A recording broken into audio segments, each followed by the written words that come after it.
Hello everyone, कैसे हैं आप सभी। आई होप अच्छे एंड स्वस्थ होंगे। आप सभी का स्वागत है आपके अपने यूट्यूब चैनल लर्न विद प्रीत चौधरी में।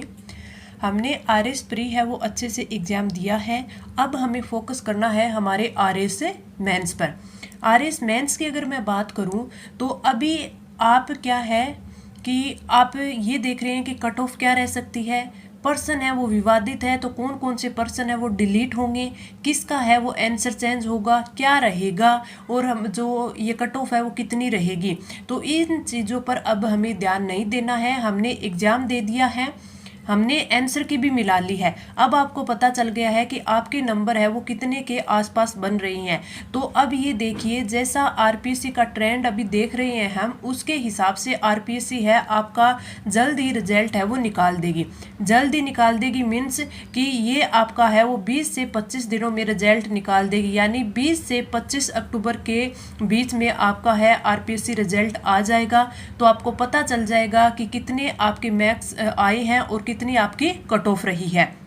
तो हमें अब ये नहीं देखना कि हमारे आर एस प्री निकलेगा नहीं निकलेगा, कितनी कट ऑफ रहने वाली है। बस हमें तो अब ये जो 20-25 दिन है इसमें हमारा एक सब्जेक्ट है वो कवर करना है अच्छे से, बिना कुछ किए। इससे अच्छा है कि हमारा जो ये अपना जो अपन तैयारी कर रहे थे इसके साथ साथ है हम आगे भी हमारी अच्छे से तैयारी करते रहें और इस टाइम को वेस्ट ना करते हुए हम अपनी रेगुलरिटी से इसको तैयार कर लें। तो हमें आज से ही है वो हमारे आर एस मेंस को फोकस करते हुए आज से तैयारी शुरू कर देनी है। कई सारे बच्चों के कमेंट आ रहे थे कि मैम मैं हिंदी मीडियम का हूँ और मेरी है वो इंग्लिश बहुत ज़्यादा कमज़ोर है, तो मुझे मिनिमम मार्क्स है वो कितने लाने चाहिए कि मेरा जो आर एस का जो 4th पेपर है वो अच्छे से हो जाए और इससे जो मेरा स्कोर है वो अच्छा बन जाए। मैं आपको एक बात बताऊं कि जो हमारे 4 पेपर होते हैं, हमारे जो आरपीएससी के जो आरएस के मेंस के 4 पेपर होते हैं, अगर इनमें आप शुरू के जो जीके के 3 पेपर होते हैं उनमें भी अगर अच्छा स्कोर नहीं कर पाते हैं और अगर आपका पेपर 4th होता है उसमें अगर आप अच्छा स्कोर कर पाते हैं, कर लेते हैं, तो भी आपके इंटरव्यू कॉल तो आराम से हो जाएगा। यानी अगर आपके 3 पेपर है वो अच्छे से नहीं अटेम्प्ट हो पाते और चौथा आप अच्छे से कर लेते हो तो आप इंटरव्यू तक आराम से पहुंच पाते हो, जिससे आपको आपके आगे की तैयारी के लिए और मोटिवेशन है वो मिल जाता है। तो अब हम आज के इस क्लास में यही देखेंगे कि हम 4th पेपर को इतना अच्छे से मजबूत कैसे करें कि अगर हमारे ये 3 अगर पेपर है ये अच्छे से अटेम्प्ट ना हो फिर भी हम है वो अपने इंटरव्यू तक है वो पहुंच पाए, और ना कि इंटरव्यू तक पहुंच पाए अपनी अच्छी रैंक है वो भी हासिल कर पाए। तो इसलिए जो आरएस का जो 4th पेपर है इसमें आपकी हिंदी और इंग्लिश है, इन दोनों के सिलेबस पर हम अच्छे से चर्चा करेंगे और हम है वो इसे देखेंगे कि इस प्लेटफॉर्म पर है वो किस प्रकार मैं आपको हिंदी और इंग्लिश दोनों अच्छे से कवर करवाऊंगी, हमारी क्या रणनीति रहेगी, ये सारी आज इस वीडियो में चर्चा करेंगे। तो अब हम बात करते हैं उन बच्चों की जो ये बोल रहे हैं कि हम हिंदी मीडियम के हैं तो हम इंग्लिश में हमारे लिए मिनिमम मार्क्स है वो कितने होने चाहिए, क्योंकि हमारी हिंदी अच्छी है लेकिन हम इंग्लिश में है वो नहीं कर पा रहे हैं। तो अगर मैं मिनिमम मार्क्स की बात करूं तो आपको 30 से 35 मार्क्स है वो इसमें लाने ही जरूरी होंगे, तभी आप है वो इसमें आप अच्छा स्कोर कर पाओगे। आप हिंदी चलो ठीक है कि आप हिंदी है वो अपनी ज़्यादा अच्छी कर लोगे, लेकिन इंग्लिश को भी बिल्कुल नहीं छोड़ना है।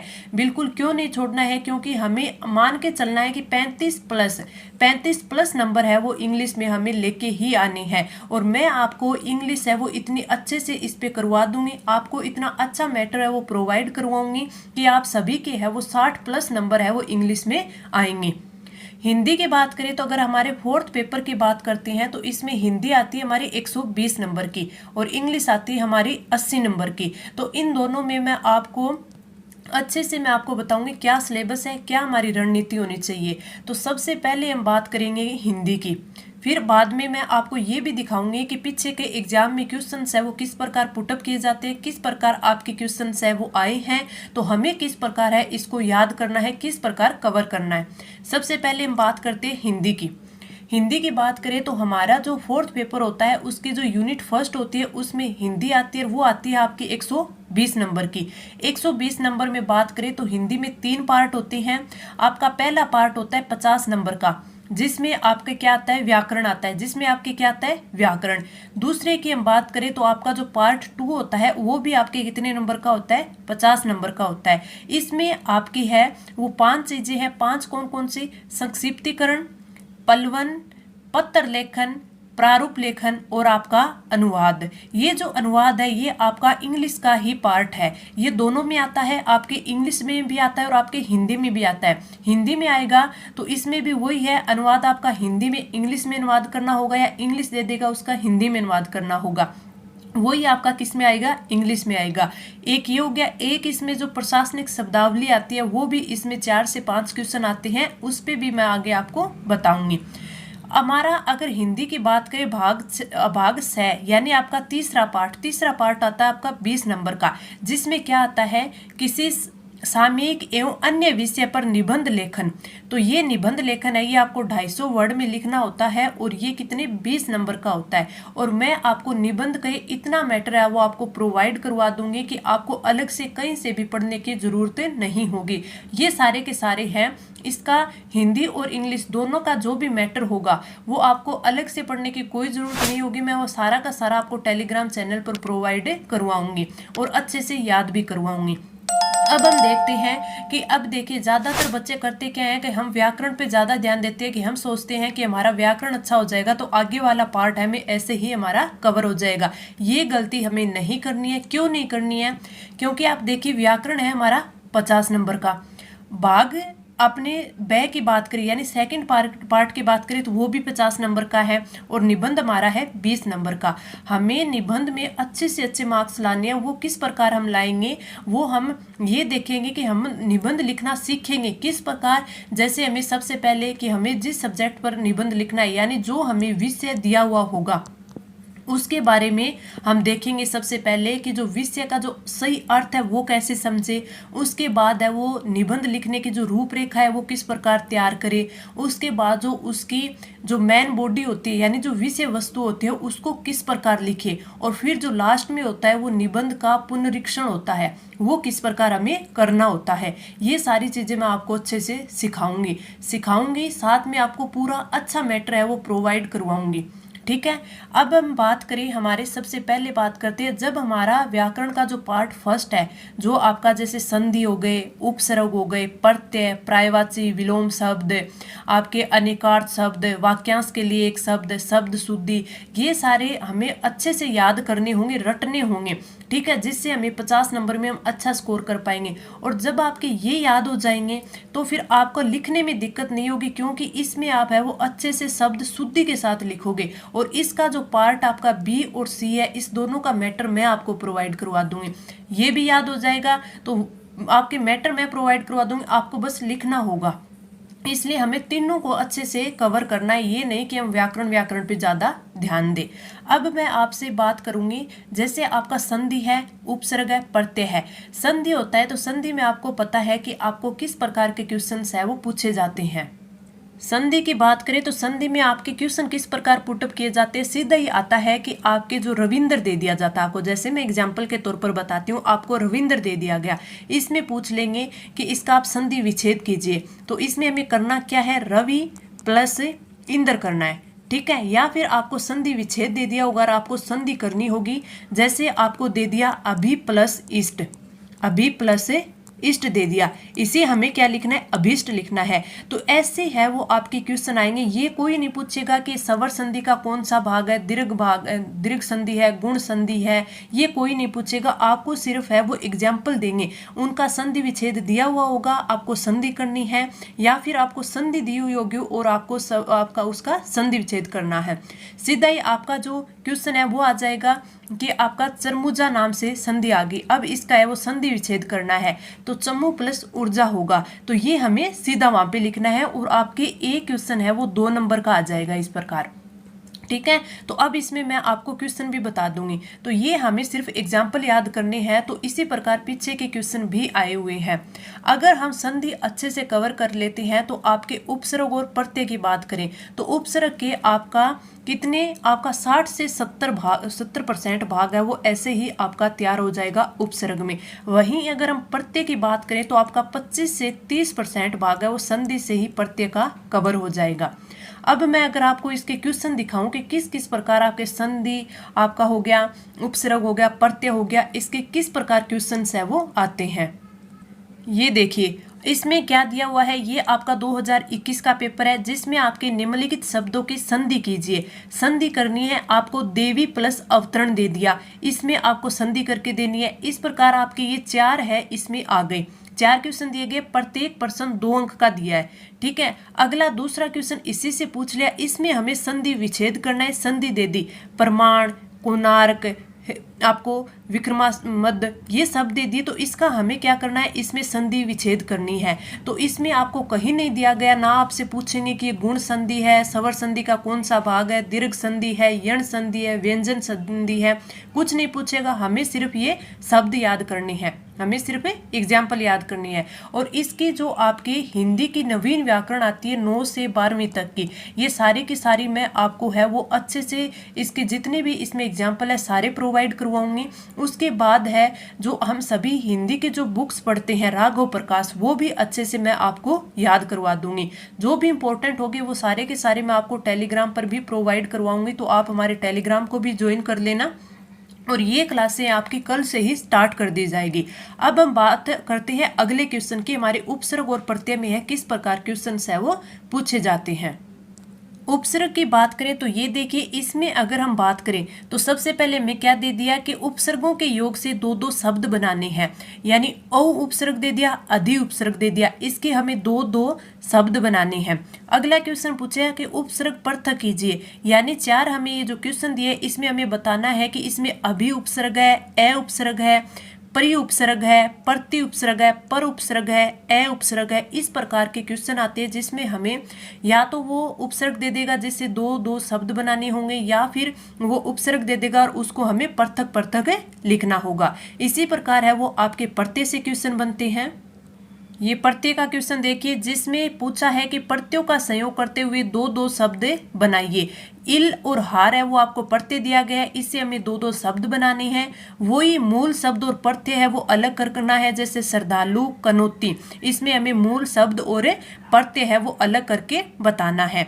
अब आगे ये मैं आपको बता रही थी कि अगर हम संधि को अच्छे से कर लेते हैं तो आपका जो उपसर्ग का जो भाग है वो आपका 60 से 70% मान के चलिए अच्छे से तैयार हो जाएगा। वही 25 से 30% है आपका प्रत्यय है वो अच्छे से कवर हो जाएगा। अगले टॉपिक कौन से होते हैं आपके, पर्यायवाची हो गए, आपके क्या हो गए, विलोम शब्द हो गए। जैसे देखिए आपका क्वेश्चन आया है कि निम्नलिखित शब्दों के 2-2 पर्यायवाची शब्द लिखिए, पक्षी और स्वर्ण, पक्षी और स्वर्ण। ये भी मैं आपको सारे के सारे अच्छे से है वो याद करवाऊंगी। अगर हम अगले क्वेश्चंस पर चलें तो इसमें हमारे अगले क्वेश्चन देखिए, इसमें फिर अगला क्वेश्चन आता है कि 2-2 पर्यायवाची शब्द लिखिए। अगले में आता है कि हम यहाँ पे विलोम शब्द दे दिए हमें, इसमें हमें विलोम, दंड का विलोम, रिक्त का, समास का, ग्राह्य का। अगला है कि शब्दों की विलोम शब्द लिखिए, आगे भी हमें है वो क्या दे दिए, विलोम शब्द दे दिए। तो इस प्रकार का आपका पेपर आता है जिसमें मैंने आपको पेपर भी ला के बताया है कि किस किस प्रकार के क्वेश्चन आपके आएंगे और हमें इनको है किस प्रकार करना है। अगला हमारा टॉपिक से आया है कि युग्म शब्द है वो आए हैं। अगला हम देखें युग्म शब्द के बाद है वो एक एक सार्थक शब्द वाले क्वेश्चन आए हैं, फिर वाक्यांश वाले क्वेश्चन आएंगे। इस प्रकार आपका हिंदी का जो आपका व्याकरण है इस प्रकार के क्वेश्चन है वो पूछे जाते हैं। इसके बाद फिर आपके मुहावरे और लोकोक्ति आती है। जैसे मुहावरों का वाक्यों में सार्थक प्रयोग करना है, 12 बाट होना, धूल उड़ाना। यहाँ पे लोकोक्तियों का वाक्यों में सार्थक है वो प्रयोग कीजिए, भेड़ की लात घुटने तक, घर के पीरों को तेल का मलिदा। तो इस प्रकार के क्वेश्चन आपके जो मुहावरे और लोकोक्ति हैं उनसे बनते हैं। लोकोक्तियों का वाक्यों में सार्थक प्रयोग, ओछे की प्रीत, बालू की भीत, नानी कुंवारी मर गई, नवासे के नो ब्याह। तो इस प्रकार आपके ये क्वेश्चन बनते हैं। और जो अगला मैंने बताया था कि आपके पारिभाषिक जो शब्दावली है उससे भी क्वेश्चन बनते हैं, जैसे जुडिशियल इंक्वायरी हो गई, ठीक है, और अगले रैंडम हो गया, ट्रांसक्रिप्शन हो गया, ओवरसाइट हो गया। तो ऐसे भी आपके पारिभाषिक शब्दावली भी हमें अच्छे से याद करनी होगी। तो ये हमारा जो व्याकरण का पार्ट फर्स्ट है, भाग ए है 50 नंबर का, इस प्रकार के क्वेश्चन है वो पूछे जाते हैं।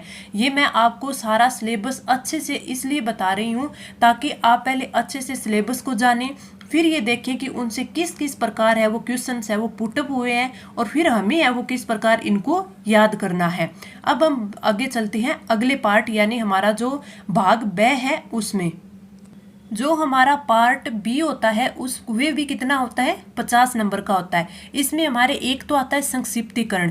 इसमें क्या हुआ है, गद्यांश दिया हुआ होता है, लगभग 150 शब्द का होता है, और उसमें एक तो अच्छा सा शीर्षक है, उचित शीर्षक होता है, वो लिखना होता है। लगभग 1/3 शब्दों में संक्षिप्तीकरण करना होता है। उसमें हम किस प्रकार करते हैं कि उसका एक तो उचित शीर्षक है वो लिखते हैं, उसके बाद उसमें पर्यायवाची शब्द हो गए, वाक्यांश के लिए एक शब्द हो गया, उनका यूज करते हुए है वो उसे अच्छे से 1/3 शब्दों में लिखते हैं। तो वो भी मैं आपको अच्छे से सिखाऊंगी, अच्छे से प्रैक्टिस भी करवाऊंगी कि किस किस प्रकार आपको लिखना होता है। अगला आता है पलवन। किसी सूक्ति, काव्य पंक्ति, प्रसिद्ध कथन आदि का भाव विस्तार होता है। इसमें भाव विस्तार करके लिखना होता है हमें, तो वो भी अच्छे से मैं आपको सिखाऊंगी। अगला आता है पत्र लेखन। पत्र लेखन की बात करें तो पत्र लेखन में आपके 4 प्रकार के लेटर आते हैं। सामान्य, कार्यालय पत्र, कार्यालय आदेश, अर्धशासकीय पत्र और अनुस्मारक।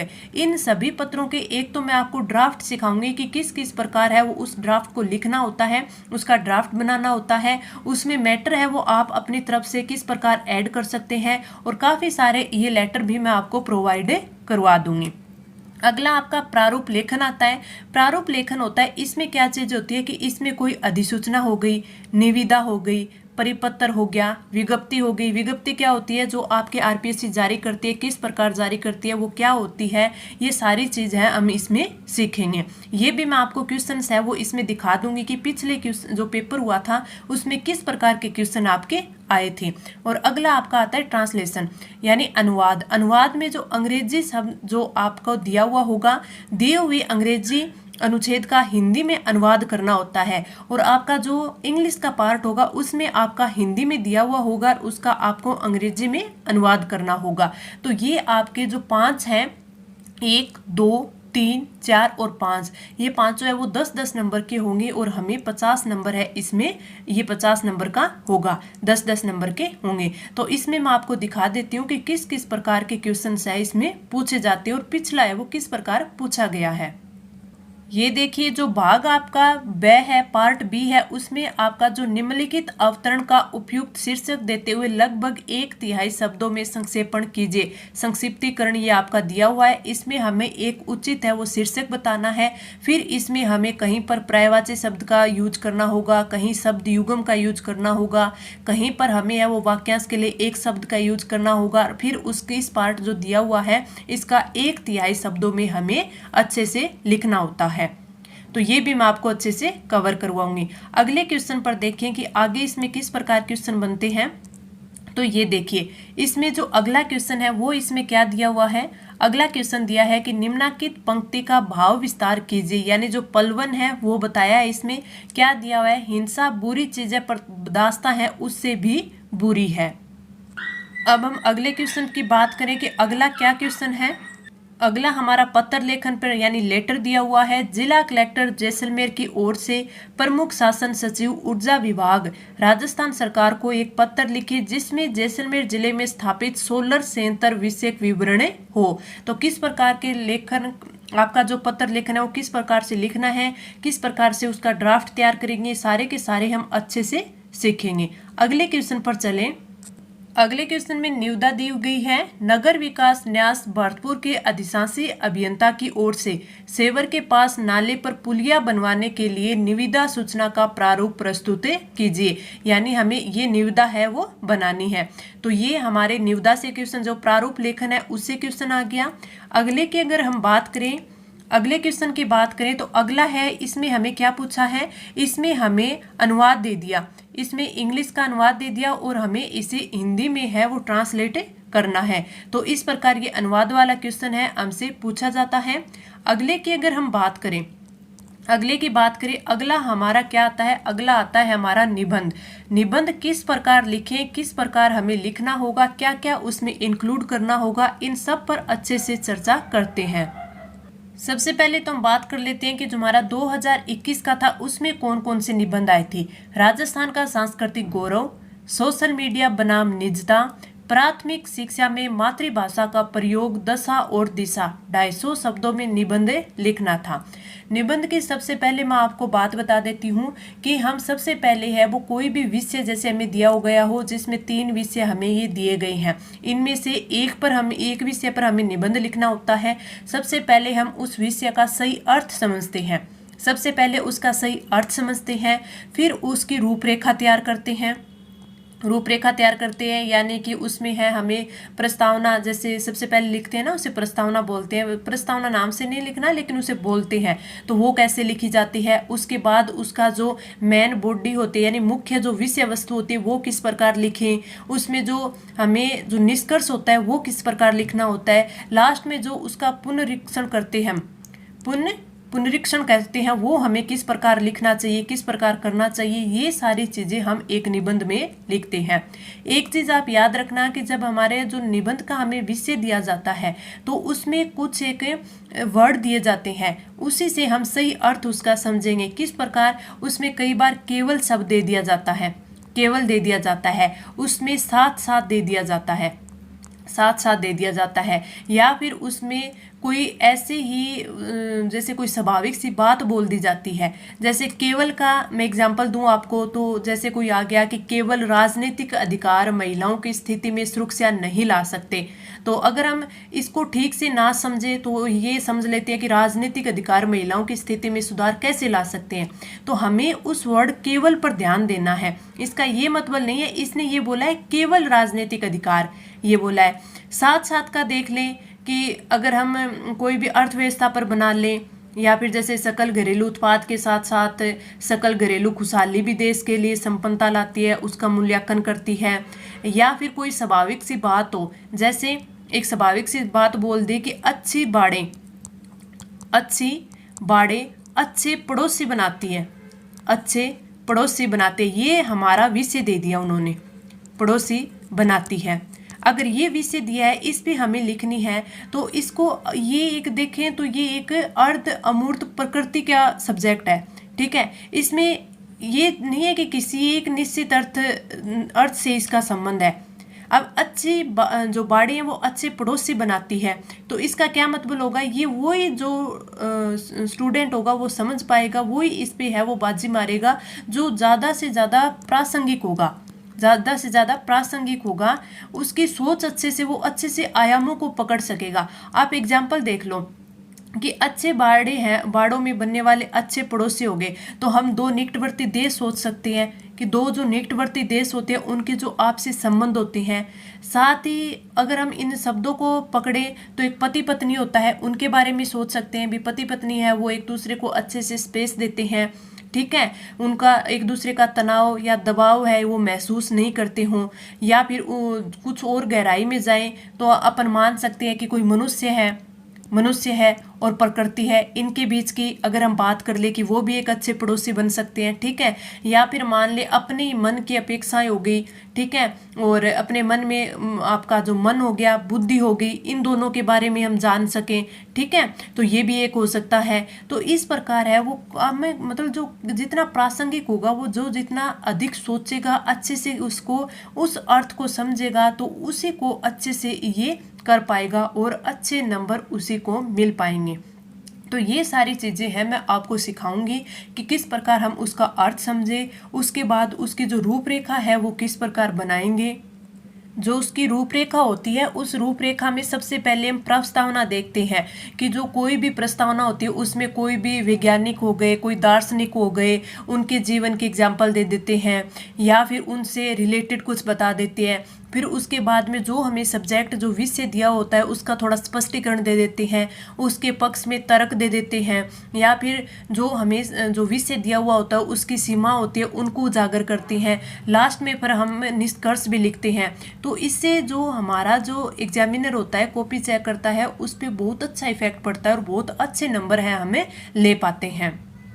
तो ये सारी चीज़ें हम है इसी प्लेटफॉर्म पे अच्छे से कवर करेंगे। हम जो ये रूपरेखा बनाएंगे, प्रस्तावना होगी, उसको किस प्रकार से स्टार्ट करते हैं, जैसे कोई कहानी हो गई, कोई कविता हो गई, या फिर कोई प्रश्नों पर आधारित भूमिका हो गई वो तैयार कर दे, या फिर कोई अच्छे अन्य तथ्य हो गए, फैक्ट हो गए, ये सारी चीज़ें हम किस प्रकार लिख पाएंगे, किस प्रकार हमें वो मैटर है वो बहुत अच्छा बना पाएंगे, ये सारी चीज़ें हम इसी जो प्लेटफॉर्म है इस पर सीखेंगे।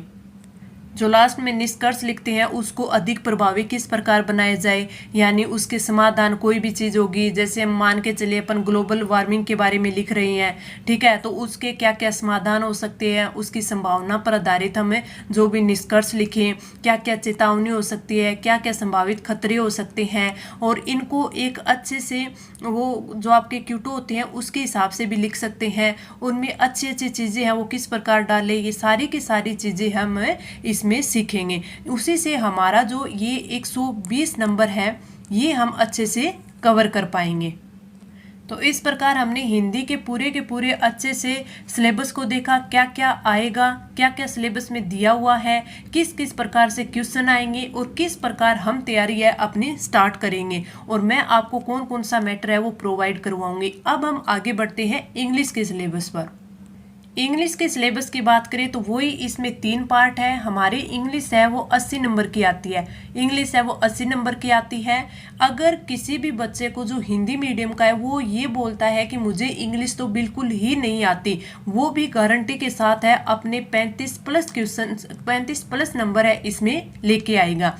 इसमें पार्ट ए है उसमें ग्रामर है, ठीक है, तो इसमें क्या आती है, इसमें आपकी आती है एरर निकालना। एरर निकालना इसमें क्या आती है, 10 टॉपिक है और 10 ही इसमें क्वेश्चन आते हैं एरर निकालने के। आर्टिकल हो गया, प्रीपोजिशन होगी, टेंस हो गए, मॉडल्स हो गए, वॉइस हो गए, आपके एक्टिव और पैसिव, नरेशन हो गए, सिनोनिम और एंटोनियम हो गए, आपके फ्रेजल वर्ब हो गई, वन वर्ड हो गए, ठीक है, ये सारी चीज़ें जो कन्फ्यूजन वर्ड होते हैं ये हो गए। तो ये भी हम अच्छे से कवर करेंगे, दिन के हम 5 से 10 है वो एक साथ अच्छे से याद करेंगे, तो ये भी हमारा सिलेबस है बहुत अच्छे से कवर हो जाएगा। पार्ट बी की बात करें तो इसमें एक आपको एंशिएंट पैसेज मिलता है जिसमें आपको 5 क्वेश्चन दिए हुए होंगे। इन 5 क्वेश्चन है वो इस पैसेज को हमें पढ़कर है वो करने होते हैं, और जो लास्ट का आपका 5वां क्वेश्चन होता है वो आपके वोकैबुलरी पर होता है। तो वोकैबुलरी के हिसाब से अब मान के चलिए अगर हम अच्छे से इसकी प्रैक्टिस करते हैं, वोकैबुलरी वाला 5वां ना आए लेकिन 4 तो हम इसमें कर सकते हैं, 4 कर सकते हैं, तो 8 नंबर तो हमारे कहीं नहीं जाएंगे। इसी प्रकार हम 35 प्लस नंबर है इसमें ला सकते हैं। दूसरा वही आपका अनुवाद वाला आएगा कि हिंदी में आपका दिया हुआ होगा और आपका इंग्लिश में है इसका ट्रांसलेशन करना होगा, और फिर आपका क्या आएगा, आपका जो आपका तीसरा इसमें क्वेश्चन सा बनेगा वो राइटिंग पर होगा। अगले अगर हम पार्ट सी की बात करें तो पार्ट सी में आपका लेटर आएगा, और ये भी आपके कितने 30 नंबर के आएंगे, 30 नंबर के आएंगे, जिसमें आपको 3 है वो पैराग्राफ, 3 टॉपिक दिया होगा, उसमें आपको ऐसे लिखना होगा, ऐसे और लेटर आएगा इसमें। तो इसमें आपको एक पैराग्राफ लिखना होगा जो 3 आपके जो सब्जेक्ट विषय है वो दिए गए होंगे उसमें, और आपको कितने 200 वर्ड्स का लिखना होगा। इसके बाद इलेबरेशन और आपका लेटर होगा। तो ये सारे की सारी चीज़ें हम अच्छे से कवर करेंगे। मैंने आपको हिंदी और इंग्लिश है दोनों के दोनों सिलेबस है वो अच्छे से बताए। इसमें क्वेश्चन किस प्रकार के आते हैं वो और बता देती हूँ। जैसे इंग्लिश का आ गया तो इंग्लिश के आप देखोगे तो इस प्रकार है आपके, इसमें देखिए कि इसमें आपको आइडेंटिफाई करना है एरर का, और एरर में करके है ये 10 नंबर के आएंगे, 10 क्वेश्चन होंगे, जिस प्रकार इसमें 4 दे दिए। अगले में फिर आपके क्वेश्चन आएंगे और ये तो आपके एरर के क्वेश्चन हो जाएंगे। फिर आपके आगे है वो एंटोनियो, सिनोनियो, वन वर्ड, ये सारी चीज़ें आएंगी, और फिर आपके लेटर आ जाएगा। और आपका जो अनसीन पैसेज होगा वो इस प्रकार का अनसीन पैसेज होगा, उसमें आपके 5 क्वेश्चन है वो आएंगे, जिसमें से जो 5वां क्वेश्चन होगा वो आपका वोकैबुलरी पर होगा, ठीक है। तो इस प्रकार फिर आपके इसमें है वो लेटर आ जाएगा। और आपके ऐसे आ जाएगा, सब्जेक्ट दिए होंगे किस किस सब्जेक्ट पर होगा, वही आपका एक जो संक्षिप्तीकरण होता है इस हिसाब से क्वेश्चन होगा। एक आपका इसमें है वो आपका ट्रांसलेशन वाला होगा, जिसमें आपको हिंदी दी हुई होगी और उसको हमें इंग्लिश में करना होगा। और ये जो आपका होगा एक ऐसे लिखना होगा, यानी एक पैराग्राफ लिखना होगा, और आपको है वो 3 चीज़ें यानी 3 सब्जेक्ट है इस पे दिए होंगे कि इन पे है आपको लिखना है। तो ये मैंने आपको अच्छे से हिंदी और इंग्लिश दोनों के सिलेबस अच्छे से बता दिए। दोनों में मैंने आपको बता दिया कि किस प्रकार के क्वेश्चंस है आपके आते हैं और किस प्रकार के क्वेश्चन आएंगे और किस प्रकार के है हमें इसको अच्छे से कवर करना होगा। तो अभी से हमें इसी में लग जाना है अच्छे से। हमें 20 से 22 दिन है, इनका अच्छे से यूज करना है, हमें एक भी दिन है वो वेस्ट नहीं करना। और हम कल से ही है इस प्लेटफॉर्म पे एक साथ है मिलकर अच्छे से हमारे जो पेपर 4 है उसको अच्छे से हमें वो कवर करेंगे। तो आप कमेंट करके बताना कि आपको क्लास कैसी लगी, और कल से हमें है वो सबको है वो इसमें लग जाना है। तो चलिए अब हम मिलते हैं कल की क्लास में, तब तक के लिए धन्यवाद।